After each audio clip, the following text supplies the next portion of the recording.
Morning, boys and girls. This morning we're going to read about the adventure. I don't know, my dog doesn't really look like she's ready for an adventure. She looks more like she's ready for another nap. She loves to sleep. So, the adventure.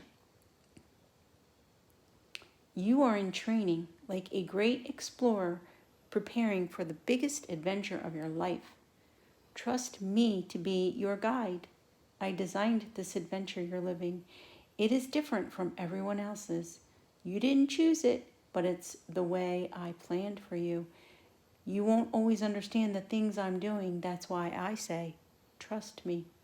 The struggles of this world can be like a jungle, thick and dark. You can't see what's around you or what's waiting for you in the shadows. So hold on to my hand as I guide you through the darkness. Follow me. I will show you the safe path.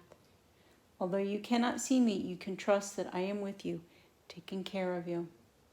Don't focus on the problems in your life. Focus on me. Put your hope in my presence with you and my promises to help you. Then just wait and see all that I will do for you. Trust in the Lord with all your heart and do not lean on your own understanding. And that's from Proverbs. Why am I so sad? Why am I so upset? I should put my hope in God. I should keep praising Him. I will look to the Lord for help. I will wait for God to save me. My God will hear me. So, boys and girls, when we have those moments when we're feeling a little doubtful about the direction that our lives are going, and I know you guys are a little bit young to be thinking about the direction that your lives are going, but certainly none of us expected to be where we are right now. Least of all, most of the adults.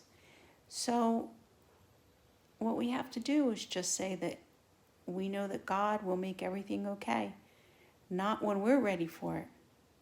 Not when we want it to happen. But when He says it's time. So I guess this is our chance to really put that into practice and to just be patient. And that is not always an easy thing to do for adults or for kids, believe me. But it's what we have to do. And we just have to keep praying and having faith and being kind to one another. All right, so I'm going to move into Charlie and the Chocolate Factory. Lots of reading this morning. Okay. So when we left off, Charlie had just found the golden ticket.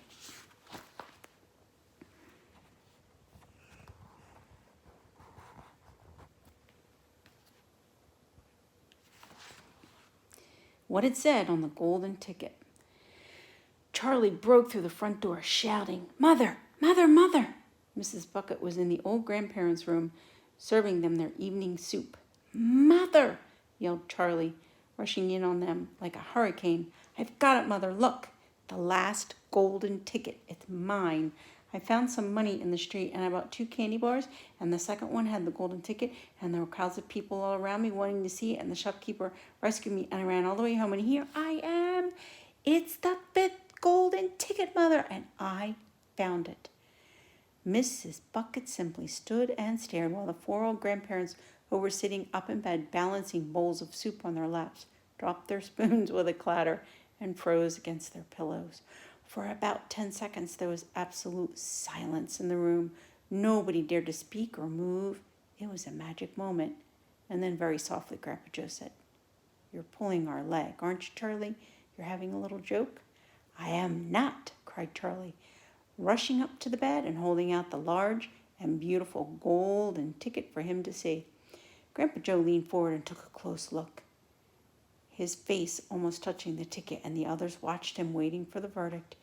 Then, with a slow and marvelous grin spreading across his face, Grandpa Joe lifted his head and looked straight at Charlie.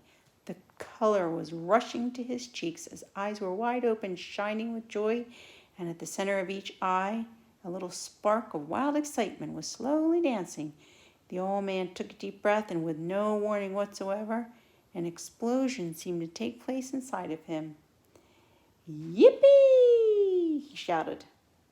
At the same time, his large bony body shot up out of his bed. His bowl of soup went flying, and in one motion, he leaped up. The old fellow of 96 and a half, who hadn't been out of bed in 20 years, jumped up and started doing a dance of victory in his pajamas. 3 cheers for Charlie, hip hip hooray! At this moment the door opened and Mr. Bucket walked into the room. He was cold and tired, and he looked at the ticket. He was cold and tired, and he looked it. All day long he had been shoveling snow.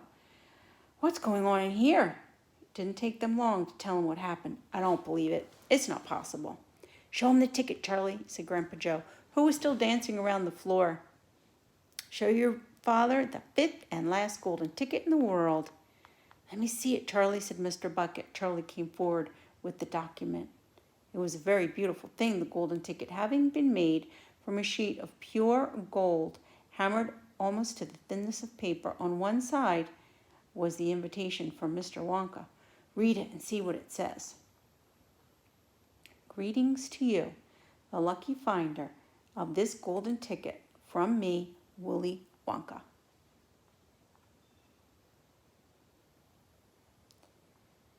I invite you warmly to join me for many tremendous things that are in store for you. Many wonderful things. I invite you to join me at the factory and to be my guest for one whole day. You and one other who are lucky enough to find my golden ticket. I, Willy Wonka, will conduct you around the factory myself, showing you everything that there is to see. And afterward, when it is time to go home,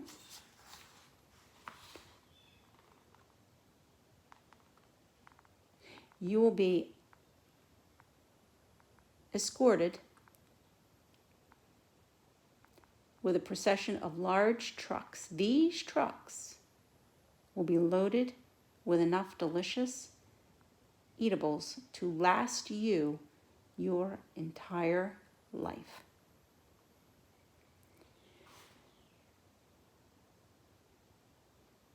Signed, Mr. Willy Wonka.